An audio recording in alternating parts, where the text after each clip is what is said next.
पूछा गया है इस केस में क्लोरीन का, तब हमें पुराना नियम पता है, क्लोरीन का पूछा गया है तो हम मानेंगे 2x, कैल्शियम के लिए मानेंगे क्या, कैल्शियम के लिए मानेंगे हम +2, ऑक्सीजन के लिए मानेंगे -2 इज इक्वल टू 0 करेंगे, तब हमें दिखाई देगा कि देखो बच्चा +2 है -2 है, और ये कट पिट जाएगा ना, हमको दिखाई दे रहा है साफ साफ कि इसको इससे काट दो, बचेगा क्या 2x बराबर 0, तो x बराबर 0, क्लोरीन का 0 आ गया भैया,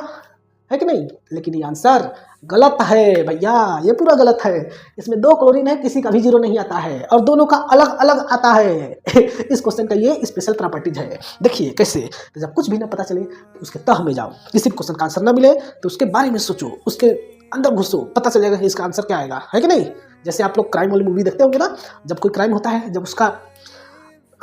जो सब छानबीन करने वाले होते हैं, पुलिस होते हैं, एजेंट होते हैं, वो लोग नहीं तह तक पहुंचते हैं, तब एकदम बेसिक से स्टार्ट करते हैं कि ये क्राइम कहाँ से शुरू हुआ। इसी प्रकार से इसका आपको निकालना है, लेकिन नहीं पता चल रहा है तो एकदम वहां से स्टार्ट करो जहां से शुरू हुआ। कहाँ शुरू हुआ तो इसका स्ट्रक्चर बनाओ पहले, है ना। रेडॉक्स रिएक्शन से एक चैप्टर पीछे जाओगे, केमिकल बॉन्डिंग, केमिकल बॉन्डिंग में जाओ, देखो कि इसका स्ट्रक्चर कैसे होता है। तब आप सभी लोग को पता है कि कैल्शियम है और इसके साथ आपको अब क्या करना है, एक कैल्शियम से एक क्लोरीन लगेगा, दूसरे कैल्शियम से एक ऑक्सीजन और एक क्लोरीन, ये इसका स्ट्रक्चर होता है। और इसके साथ साथ हमें एक चीज और पता है, कैल्शियम है ग्रुप 2 का एलिमेंट, मैग्नीशियम से ठीक नीचे, तो इसका इलेक्ट्रोपॉजिटिव वैल्यू ज्यादा होगा, तब ये क्या करेगा, इलेक्ट्रॉन देगा, कितना देगा, 2 इलेक्ट्रॉन देगा, तब इसके ऊपर कितना चार्ज आएगा, +2, इसके ऊपर आएगा +2। ऑक्सीजन इलेक्ट्रोनिगेटिव है, तब ये क्या करेगा, तब ये क्या करेगा, तब ये क्या करेगा, 2 इलेक्ट्रॉन लेगा तो क्या होगा, -2,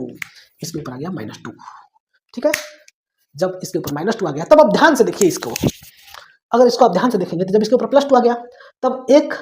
-1 इधर करेगा, एक -1 इधर करेगा, है कि नहीं। तब जब इसके ऊपर एक +2 है कैल्शियम पर, तब इसको बैलेंस करेगा ना, 2 बॉन्ड है तो दोनों से इलेक्ट्रॉन, दोनों को इलेक्ट्रॉन दिया होगा, तब एक माइनस यहाँ आएगा और एक माइनस यहाँ आएगा, एक माइनस यहाँ आया, यानी कि जाहिर सी बात है, और यहाँ पर 2 माइनस है, एक माइनस ये किसके चलते आया, कैल्शियम के चलते आया, लेकिन इसके ऊपर 2 माइनस है, जाहिर सी बात है कि एक माइनस कहाँ से आया होगा, क्लोरीन से आया होगा। एक इलेक्ट्रॉन किसका लिया होगा, ऑक्सीजन ने, क्लोरीन का लिया होगा, तो जब क्लोरीन का इलेक्ट्रॉन ऑक्सीजन लिया होगा तो एक माइनस आपका कैल्शियम से, एक माइनस आपका क्लोरीन से, दोनों मिलकर के कितना हो गए, दोनों मिलकर के -2 हो गए, तब इसके ऊपर क्या आ जाएगा, +1 आ जाएगा।